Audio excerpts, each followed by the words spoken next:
Does she have a list? What to do in this marriage? I am 39, my wife is 34. We don't have any children. We've been married for 9 years but together for 13. About a year ago we started drifting apart. I began to focus more and more on my work and didn't hang out with people as much. While she began spending more and more time with coworkers and other people, I was emotionally distant, socially unengaged, and it clearly took a toll on our relationship. By the time we entered MC last fall, she had already started an IA with a coworker. Though she denies that is what it is, since she says they only talked about appropriate things, and never about her marriage problems or her feelings about the guy. During the past 8 months of marriage counseling, she has remained distant. I was slow to warm up to the counseling myself, seeing her as one of the problems. I am close to completing a degree that will require us to move away from our current location so I can get a job that pays well. She's not too excited about moving with a guy who is distant and unengaged, and leaving her social safety net behind. Not to mention this potential other guy. There were a lot of flare-ups over the past 8 months, but about a month ago things came to a head when I talked with her IA man and told him to back off. My wife packed some of her things and left, saying I had emotionally abused her. I definitely blamed her for most of our problems and didn't really see my own self-centered actions clearly until recently. She still talks to the other guy since I can check my phone records and see that. I am an IC and working on making new friends. It hurts a lot. I have lost 15 pounds or so. I am in good health and physical condition, but 15 pounds is a lot for my frame. She and I talk periodically, but I have limited my contact with her for now. I canceled going to a party we were both invited to and went to a friend's in another city for the weekend instead. I was afraid I'd see her there talking to that other guy, or even afraid she'd just ignore me basically. No need to go through that kind of pain. We were supposed to have lunch today to talk, but I canceled that as well to stay away, as I was afraid I'd just be grumpy and unpleasant. No need to let her see I am upset is my thinking. One of my coping mechanisms over the past year was sometimes to walk away from our arguments or not talk to her for hours at a time. A silent treatment. It was a really crappy thing to do, and my IC has helped me realize that I was unable to express emotion appropriately and used passive silence as a form of anger to stuff down my feelings. Having limited and no contact feels a little like that unhealthy behavior sometimes. She's not living with the guy, she's living with a coworker and his wife. But she has been in contact with this other guy. I can see it on our cell records. Brief calls. Before we separated, I demanded she stop all non-work contact with the guy or I would walk. Instead, she walked. I realized now that it appeared to her as an issue of control on my part the way I demanded things. Yet, I can't see how she could re-engage while thinking about another guy. But she walked. She decided to stay in contact with him.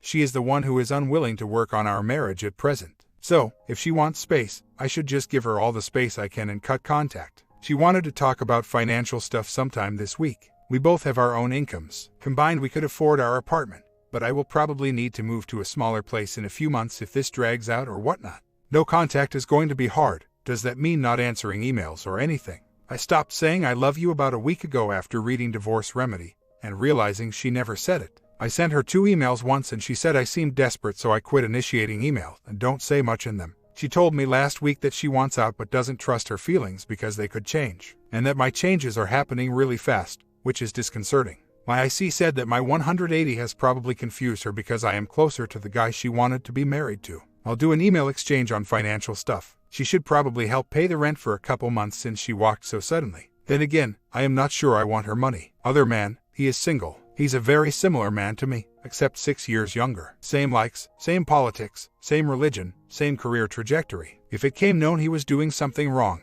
he works at a place that would probably not tolerate it. He just moved to this area last summer. She latched onto him quick. I think I agree with you. Last week I canceled a couple phone check-ins with her and then this weekend went away. This morning she sent me an email that seemed like she was a little annoyed. So I went to her job for lunch and we talked about our financial issues and some other things. It was a good conversation and I am glad I did so, because she did think I was trying to give her the silent treatment again. The reason she had called the OM this weekend was because she had been invited to a dinner party in his building with their mutual friends.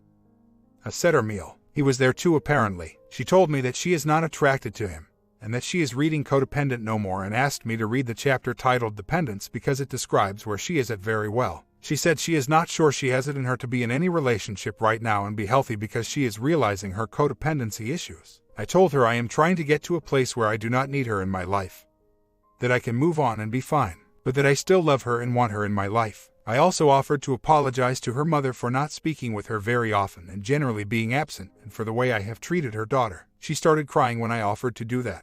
I have not gotten along well with my in-laws. They didn't want us to get married really.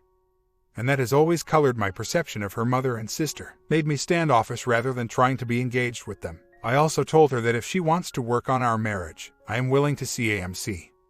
But we have to get a new one because our current MC also sees her individually. And I don't think that is a healthy way to go about things. The MC cannot have objectivity. I would not want my IC to be our MC as well. She said she would think about that. Not an IC, but I no longer email her personal things, nor do I say I love you to her unless she has said it to me first. Also, I will not go to events she is at if I feel that I will be in a position to act out of anger or something. I did that this weekend. Also canceled a lunch with her on Sunday and stayed away with a friend because I did not feel like I would be able to interact without making matters worse or something. Acting out of my negative emotions rather than the more positive direction my life is headed. So that sort of thing. Her IC said she is codependent.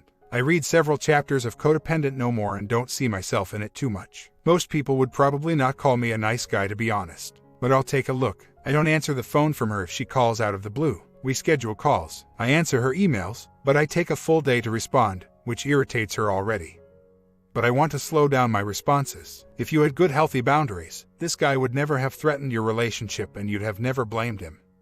Instead of your wife, for her behavior. My 99 did note this as well. He has not brought it back up with me yet. Maybe I'll speak with him about it tomorrow at counseling. So, I have read most of the No More Mr. Nice Guy book. It doesn't really describe me. I don't generally try to please people or use attachments to get approval. I tend toward arrogance and self-absorption. I took a narcissism characteristics test online and scored a couple points higher than celebrities. I tend to ignore people, not get them to pay attention to me, unless I think they have something to offer. Those are the things I am working on. The Nice Guy book had a couple small things in it for me to think about personally. But all in all, I tend toward another fault. I need to be more social and actually care about what other people are interested in. Make some actual friends and be social for a change. I spoke with my therapist today and we talked about what I learned from my mother about women. And I had never really thought about some of the things I just absorbed growing up. Quite shocking to me. I was often sheltered from consequences was a big learning among other things. Made me wonder what I have learned about being a male too. My dad was an unemotional disciplinarian, the sole provider for the family and largely unattached.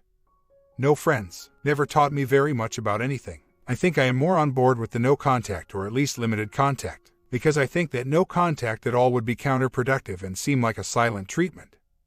I decided to set some boundaries for myself. This week I canceled our planned Easter lunch and simply said other plans came up. After Tuesday when I talked with her face to face. We had only one other phone call for 30 minutes on Thursday. I let her do the talking and such. So here are the boundaries I came up with. 1. No regular face-to-face meetings. Try to avoid them for now. 2. No daily check-in calls from her. Keep them to once a week. 3. When we talk, let her do most of the talking and say what she has been up to and other things she may want to say. 4. Ask her open-ended questions to keep her talking about her week or thoughts. 5. Affirm any positive changes she makes. 6. If she becomes critical of me or others, respond with I am sorry you feel that way. 7. Do not reveal my schedule with any detail. 8. Do not reveal what I am learning with any detail. 9. Have a positive and fairly cheerful attitude when I talk with her. Don't let her know if I am upset. 10. Do not talk about my feelings with her. 11. Do not offer her advice. 12. Do not invite her to do anything with me. Those are the general boundaries that I came up with to help me focus on myself and not obsess too much about the state of our marriage and such. I am in support groups, counseling, have weekly lunches or meetings with friends, working on my spirituality.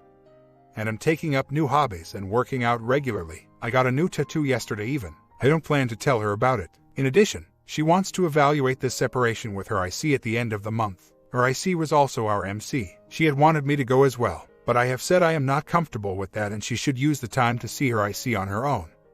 It will be her first IC session in a month since her IC is on vacation. If she wants to return at any point, she will have to agree to sit with me and discuss the IA and answer anything I have to ask, as well as agree to cut contact with him since I feel completely disrespected by her continued contact with him. Even if she were to say it was over, I also want a new MC that can give us a fresh perspective and that neither of us have went to for IC. I bought the book Not Just Friends today and started reading it. My wife denies that her E was anything serious because she didn't sleep with the guy or, in her words, talk about her marriage problems with him or reveal her attraction. Yet, she invited him over when I was not home. She went to his place when nobody else was there. Gift wrapped his office for Christmas. Talked to him on the phone when I was not home. and other such things. I am hoping the book offers some help to me. At first, I was really mad at the other man, not as much with my wife. Now, with some distance, I see her actions more clearly and such. I blamed myself for being emotionally unavailable, socially isolated and such. All that is true, but her doing this only exacerbated my issues and makes reconciliation all the harder. With her in denial, I have frankly come to the conclusion over this weekend that I don't want her back unless she works on herself as I am working on myself and comes clean about this stuff. She called me today out of the blue. I had canceled a lunch appointment with her, so she called to see how I was doing. I implemented my boundaries and simply said, "I am busy right now, we will have to talk later." It felt good to not be at her beck and call. I was in fact reading the book I bought while in Barnes & Noble's. I plan to send her a short email later that says which day of this week I would be open to a phone call. That should signal to her that I am open to talking, but only on a scheduled basis. And only once during this week. I am unsure whether to simply be forthright about my desire to only have once-a-week conversations or to just let it play out. I don't want to get into a conversation about the E over the phone. She is papering it over. If I bring it up on the phone, it will be mess. I think. She blames me mostly for our marriage being in such disrepair. I had my 50% part to play, and maybe more. But I am working on those issues, becoming more other-focused and less self-centered. I don't really see the same coming the other way. So that is where I am at today. Rather than allow things to kind of fall down as they will, I am thinking of sending the following note to my wife to begin a no-contact time. What do you think? My 99 thinks I should basically go no contact and give her the space she desires and work on myself. He said that I should not worry about her interpretation of my actions, but worry about myself at this point. She'll have to deal with stuff herself and with her own counselor. Hi, we can talk this Thursday, but I wanted to send this note first. First, I want to reaffirm my love and concern for you. Not only that, but I am concerned about our marriage and hope that we can continue it in the future. You wanted time apart to work on your issues and to get some space from our relationship, but has been a good thing for me. I am becoming emotionally, spiritually, and socially stronger as a result of being forced to deal with my issues. I now have a strong and wise support network, especially in AA and my counselor. I hope that our separation is and will be a good thing for you too. But I will not be able to have weekly phone check-ins, nor will I be able to continue to attend church with you at this time. I do not think it is in my best interest spiritually to continue to pursue being a part of that community when we are separated. I will need to find my own spiritual home. As for contact, it is not in my best interest to have continued contact with you so regularly. I have been thinking about this for several weeks. I am not trying to give you a silent treatment. Talking with you and communicating with you is difficult for me, and I would like to honor and respect the separation that you sought and that I also need to work on myself. If at some point you want to work on our marriage, we can see a new marriage counselor together, but it will take some convincing on your part for me to be part of that. One of the things I am concerned about is your continued non-work contact with. Emotional affairs are just as devastating to our marriage as any other kind, and I don't see a lot of hope for ultimate reconciliation as long as you are not respecting boundaries with other men. I have heard what you said about the nature of that attraction and relationship, but it still constitutes an emotional affair, and it is not the first time in our marriage. This one just happened at a very bad time in it. Again, I am willing to work on our marriage at some point in the future, and I love you. I am working on my own issues and feel better every day. I will survive and thrive regardless of what happens between us. I will not wait for you forever. This apartment lease ends at the end of August, and I plan to move out at that time and move on with my life if things are not moving in a different direction for us by then. We can talk this Thursday about any business type thing such as the phone bill, but nothing beyond that type of thing. Several years ago, she went to another country for a conference. I read in her diary while doing some snooping about this other guy that she also went there because she had a crush on a guy in that country that we both know. She stayed with him. That is a great length to go to pursue an infatuation. She never told me about it. I found out only because I read her diary, which she was really pissed about. Called a stalker for reading it and checking our phone logs. That is bull crap though. I trusted her completely to go to another country on her own. She betrayed that trust in my view. Maybe I should just leave these issues alone for now and only talk business with her. If she contacts me to say she'd like to go to MC, then bring it up. If she doesn't, I've been telling people we know that we are separated but taking all the blame. I am not sure I should confess her part in this. I was distant. I was a workaholic and sometimes cold and blaming. If I told some of these people about the EA, they know the OM. They know her. Some of them work with them both. It could get kind of ugly. So, I am not really ready to do that kind of thing. I am not sure what the OM's real role here is and whether he really encouraged this actively. She seems to be the pursuer, not him. Anyway, she pays her own bills. In fact, she is living with a couple and paying no bills at present. She and I have equal incomes as far as that goes. So, she can and does take care of herself. I was saving my income over the past year to pay school debt, but now I have to use some of that savings and my current income to pay monthly bills. Tonight, I spoke to my wife for about 8 minutes. She tried to talk with me about how my day has been. I redirected us to business stuff about our phone plans, separating the bill. She said she saw me this week and noticed I had trimmed my dreadlocks pretty short.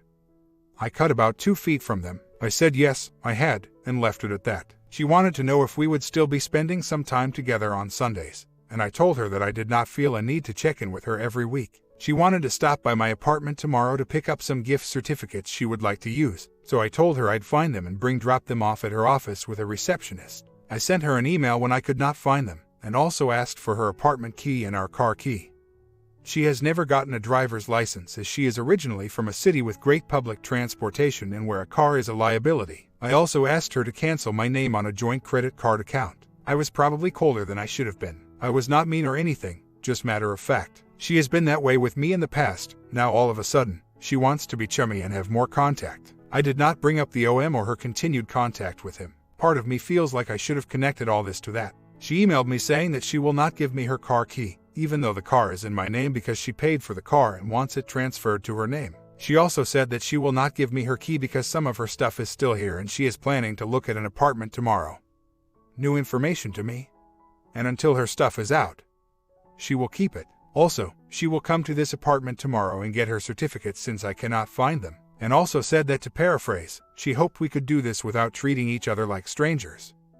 But I guess I am wrong. She's apparently been planning to get an apartment, refusing contact with OM too. I phoned her, and we got into a small spat and she hung up. Then she emailed me saying if I am not civil, she will not talk to me. On the phone I said she had been in an emotional affair with OM and her continued contact was unacceptable. She hung up and sent the email. Is it lawyer time? We just now talked on the phone for an hour and a half and she answered any and all questions I had about the whole thing. She was reluctant at first, and angry, then she was crying and all sort of stuff. Going back and forth between those. I guess. She told me how often they had seen each other alone, once a week in the beginning for lunches. Then later he backed off and they had none, why she pursued him. She was lonely. How often they have seen each other since our separation. They had lunch. She told me what they talked about, and that she is still attracted to him but that she avoids being with him alone and is very careful in her interactions at work with him. There have been times he is there at a gathering of mutual friends. She said she was unsure about the conversation, unsure of the power dynamics involved. She's reading Codependent No More and said that the work she has been doing has to do with making sure she does things because she wants to, not to please me, and she is unsure how that conversation plays out in that dynamic. Her IC is on vacation till the end of the month, so it is hard for her to process with the IC. She said she decided to look for an apartment this week because the idea of trying to live on her own made her happy, rather than depending on other people and trying to please them. I feel like she was honest about things and it cleared the air about the whole thing to a large degree. But I get the sense that she's bent on a long exploration of who she is as a person, what makes her happy, and doing that alone. Separated, with no resolution of our marriage in sight. That seems to be her plan. Got an email from her this morning. She was pissed about the conversation last night, saying I victimized her. She said she will go ahead and get a new apartment and move out completely at the end of the month. That she will get a new phone number and not give me her new one. That she is uninviting me to her birthday party next month because it is a way of celebrating herself and I am not conducive to that. And she will talk to her counselor at the end of the month to see what her next steps are. I am not going to respond yet since I have no idea what to say at all. We have no kids, just 2 cats. I am going to go run a mini marathon in a half hour or so with a friend she works with. He's been a friend of mine for a while. I helped him write part of his dissertation, so we should be able to have some good chats. He doesn't know we are separated yet. This is hard, with or without kids. She realized when she was about 30 that she had been molested as a child. She told me when we first got married and I didn't want to hear it. I didn't think people could forget something like that. Now I do. She's bringing it up again. How I wouldn't listen to her back then. How her mom hit her, etc. I think I am becoming the scapegoat for all her past pain. She's rewrote our marriage history as one big mistake. She was too young, not ready, did it for the wrong reasons, blah blah. All victim language. No contact. I can't be her punching bag right now. It hurts to have no contact. It hurts to have her around too. One day I am fine, one day I am really happy. One day I am down in the dumps, the latter usually after I have contact like we had last night and this morning. All my friends are at work so it is hard to call anybody. Just waiting for that marathon. I am going to pull a muscle out there. I am so pumped. Went to the gym to lift earlier. I realize I pulled the victim card now. Hard to see it in the moment. No contact. I am committed. I will not email or call her. Won't respond to messages at this point either. For a few days I thought I was doing really well. Got an email last night, saw it this morning. One part saying she wanted me to say more than "I am sorry you feel that way" to her long letter, pointing out that she also took responsibility for something along with blaming me. The other part doing more blaming and what I predicted about my extra words I got a lashing for on here. "I'll get out of your life" was a dumb mistake that opened the door to stuff. She also said that she'd like to meet face to face next week or talk on the phone. I'm going to leave that email alone. I don't need to respond, not yet. Anxiety all day. Sucks. Symptoms went away this evening when I started thinking about the first step in AA.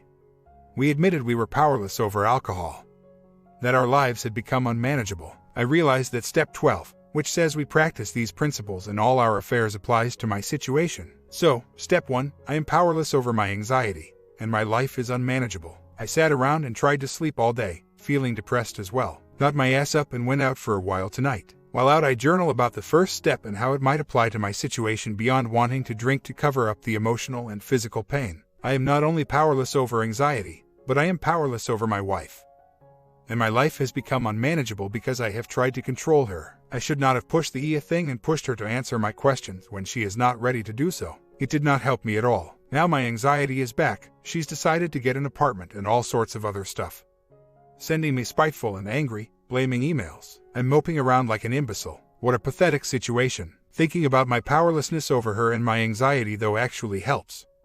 In some ironic way, it is kind of relieving to know I am not responsible for her actions and that I cannot will away my anxiety. Stop fighting it, and let it be. Take the meds, of course, but stop mentally fighting. I did not respond to her latest email as I said I would not. I am going to take that one day at a time. I didn't respond today. Hopefully I will not respond tomorrow. Part of me feels like ignoring that latest email will seem to her like I am giving her the silent treatment again. But, again, I am powerless over her reactions. I cannot control her. Trying to worry about her response to my non-response will just make matters worse for me. More anxiety, more worry, and if I respond, I am sure to reward blaming behavior at best and at worst inflame the situation more. One of the reasons things blew up is because I responded to an angry email she sent me Thursday evening, turning the tables on her with the and she better answer my questions bit. So, a healthy boundary here would probably be that if she sends me an angry, blaming email I will not respond. I can respond to something positive, but not to that other nonsense. Another day gone and I have not answered the email she sent Friday night, nor attempted to contact her in any way. I still find myself trying to justify contact though. I have thoughts still that basically say I was at fault, both recently and in the past, and I should try to make up for it. I also have thoughts that if I let go, I am giving up on the marriage, as well as the idea that somehow it would be better to work on the marriage than just be silent. I was definitely at fault, but she has been too. She left. She is in contact with another man still even though she says she is being careful. Yeah, right. She doesn't want to work on our marriage or we would not be separated. If she wanted to work on the marriage, she would not have left. That is the reality of the situation. Any push from me to work on things, as I did the other night, is just going to create more resentment in her and make me feel bad too. Just because I do not initiate contact over a blaming email, or even any contact at all right now, does not mean I am necessarily giving up.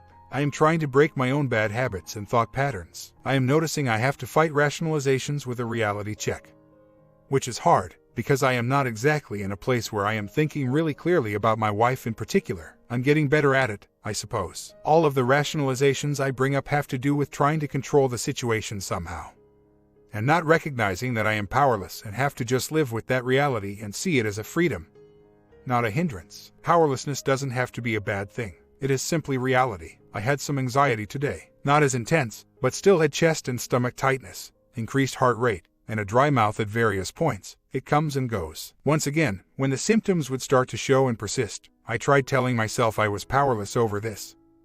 And that does help. At the very least, the reminder keeps me from making it worse by panicking and obsessing about the symptoms too. I also went for a long bike ride which was fun. No contact today. Didn't even consider it. Wasted most of the day on Facebook, since it is the first time I ever signed up for an account. Friend of mine encouraged me to go ahead and do it. It is kind of dumb, but it was a nice distraction. Also looking for artwork to replace photos I took down from the walls a few weeks ago. Thinking how I can redecorate a little without spending too much, so that the place just feels different and not like it did when we were together. Artwork can cost a bundle, but it is an investment, I suppose. I got a couple pieces last week that are nice. No anxiety symptoms at all today. I wonder if it is connected to my being distracted from thinking about my wife. I am not sure the anxiety is really tied to any particular thoughts. It's just a body reaction. Can't think myself out of it. Can only make it worse if I obsess over being anxious. But I am definitely grateful I didn't have to put up with intermittent anxiety symptoms today. I think those are the worst part of all this. It just feels so awful, like dying or something.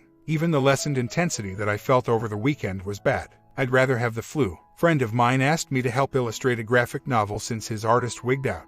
Not sure if I have the time. Would be a nice distraction. But it would take a lot of time away from finishing my graduate studies so I can get moving into a job next year. Right now I am paid to read and write by my graduate school. Hence I have lots of time on my hands. On the advice of my IC, I sent my wife a short email basically apologizing for a few things and acknowledging her point of view. She replied a few hours later saying she appreciated that, and that she would be open to meeting if I wanted to do so. That was on Tuesday. I have not replied to her email. I have been redecorating my apartment. I packed all her things up. I didn't want the place to look like it did when she was here. And now it doesn't. Still in the process of that though. I am not sure whether to reply or wait for her to actually invite me specifically. So tonight, after my AA meeting, I went to a free jazz and art event in town. Had a good time. An artist even gave me a piece for free, which was really cool. My wife was there. I knew it was a possibility she might be there but did not know she would be there when I went. So, I didn't go to see her or anything. She came up to me and said, "I just wanted to say hi," and hugged me. Then walked off to talk to somebody.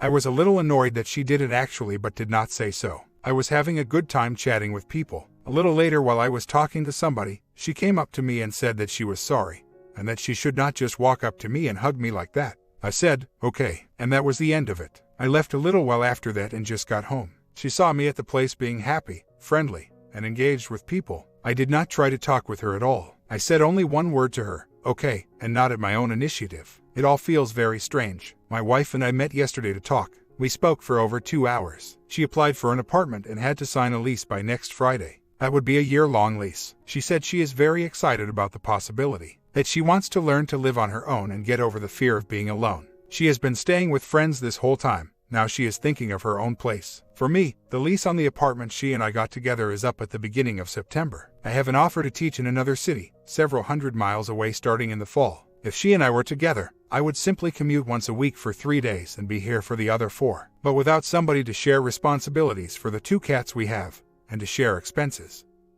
It would not make sense for me to stay in the place I am. Not only that, but in the fall, I have to start applying for long-term positions, which will mean going wherever a job is offered for the next school year after the coming one. What she is asking, it seems to me, is for me to wait a year to see if she gets over her own issues, while she lives alone and gets over her codependency issues. I think that is the wrong way to deal with such a problem. It is a lot to ask of me, with no guarantees, and lots of risk for me if I were to stay in this city where she is at. In terms of finances, longer-term career choices, there is no job at a university where I live. And I've trained 12 years for a professorship. Plus, the idea of being in limbo land for a year, living like I am now, with little hope, lots of anxiety, fears, sadness, and not being able to really move on, make this seem like I have a choice to make whether I want to continue with this marriage or not if she signs that lease. I did say to her that there is a possibility I would file for divorce over this, or at the very least legal separation. She knows the issues. She said that her first reaction to it is to take the risk and get the apartment. She said that my lack of contact with her pushed her to look for an apartment, thinking that I was trying to move on and did not care anymore. I told her that she moved out, has told me several times that she wants out, and that there seems to be this in the picture somewhere. So what was I supposed to do? Plus, all the advice I get from books and elsewhere is to let her leave if she wants. Don't pursue. She said that while she is attracted to OM, she has not had any alone time with him for a month. But he has been places where she is at in large groups, but she has not interacted with him much. She wants to live single, not in a relationship. So, it seems to me she's made up her mind, though she still has a week to decide on the apartment. I would still have a few months in this city, till my lease is up. I simply cannot wait here for her. I'd give up too much for too little. My comment, this is where you have to hold fast. Do not, under any circumstances, chase her. Secure lodging in the other city, where you're working. Continue with the 180. The hell with her. Every word out of her mouth says, chase me. Final ending coming soon. I'm started to work on that right now.